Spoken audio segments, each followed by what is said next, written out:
এমনকি ভুলক্রমে কেউ যদি পেট ভরে খেয়ে ফেলে তারপরও রোজার কোনো ক্ষতি হবে না।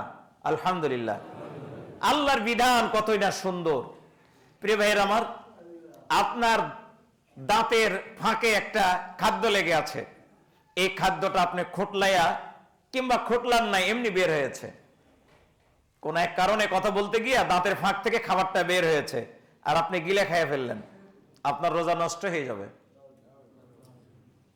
চিন্তা করুন, আপনার দাঁতের ফাঁকের ছোট্ট একটা খাদ্য দানা আপনি ইচ্ছা করে গিলে ফেললেন, আপনার রোজা নষ্ট হয়ে যাবে। কিন্তু ভুল ক্রমে পেট ভরে যদি আপনি খান তবু আপনার রোজা নষ্ট হবে না। ইচ্ছাকৃতভাবে কেউ বমন করলে রোজা নষ্ট হয়ে যাবে। পেট ব্যথা করছে কিংবা অন্য যে কোনো সমস্যা, মুখের মধ্যে হাত ঢুকাতে বমন করলেন, রোজা নষ্ট হয়ে গেল, রোজা থাকবে না। অনিচ্ছাকৃতভাবে বমন করলে রোজা নষ্ট হবে না।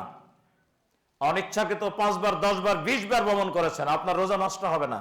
অসুস্থ ডায়রিয়া হয়ে গেছে, আপনি যদি মনে করেন যে আমি রোজা রাখতে পারবো, আপনি রোজা রাখবেন, এই বমনের কারণে আপনার রোজা নষ্ট হবে না। সম্মানিত মুসল্লিবৃন্দ, স্বপ্ন দোষে রোজা নষ্ট হবে না। ঘুম অবস্থায় স্বপ্ন দোষ হয়ে গেছে, রোজা নষ্ট হবে না। সেহরি খাওয়ার পর কোনো মানুষ তার স্ত্রীর সাথে মেলামেশা করেছে, গোসল করা হয় নাই, এমত অবস্থায় ফজরের আজান হয়ে গেছে, আপনি গোসল করে ফজরের নামাজ পড়ুন, আপনার রোজার কোনো ক্ষতি হবে না, আপনার রোজার কোনোই ক্ষতি হবে না। এমনকি আপনি ফজরের সালাত আদায় করার পর ঘুমিয়েছেন, স্বপ্নদোষ হয়ে গেছে, এটা আগে উত্তর অলরেডি হয়েই গেল, এর কারণে আপনার রোজার কোনো ক্ষতি হবে না। কোন মানুষ বমন করতে গিয়া কিছু বের হয়েছে মুখ দিয়ে, কিছু আবার মুখ থেকে গিলে ফেলে দিয়েছে, যেভাবেই হোক মুখ থেকে গিলে ফেলেছে বমনের কিছু অংশ, এই রোজাটি নষ্ট হয়ে যাবে, এই রোজা তাকে কাজা আদায় করতে হবে। আমরা এই বিষয়গুলো খেয়াল রাখবো। মা বোন, তারা রান্না করতে গিয়া অনেক সময় জিহ্বায় টেস্ট করে দেখে যে লবণটা ঠিক আছে কিনা।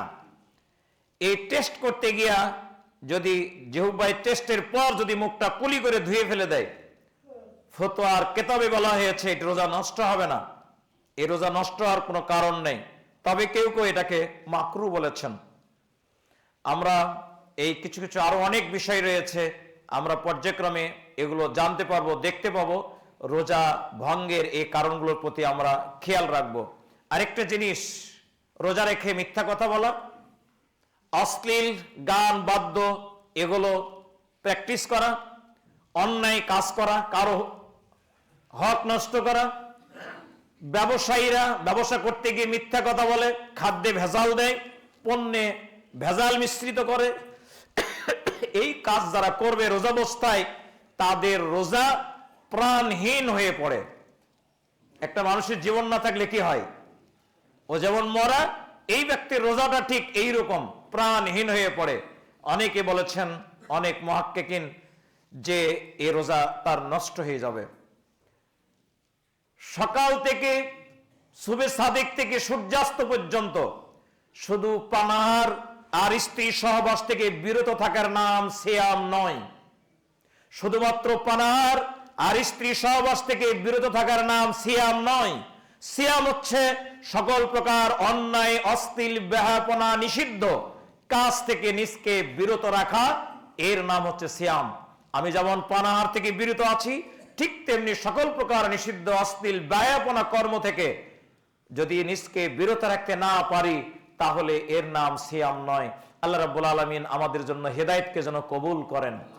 আল্লাহ আমাদের সিয়ামের ভুল ত্রুটিগুলো যেন মাফ করে দেন।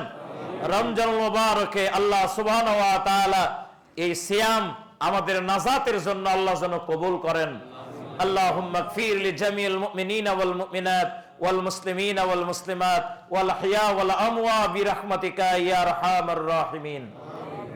আল্লাহুম্মা ইজ্জিল ইসলাম ওয়াল মুসলিমিন। اللهم انصر الإسلام والمسلمين. اللهم انصر من نصر دين محمد صلى الله عليه وسلم واجعلنا منهم واخذل من خذل دين محمد صلى الله عليه وسلم ولا تجعلنا منهم.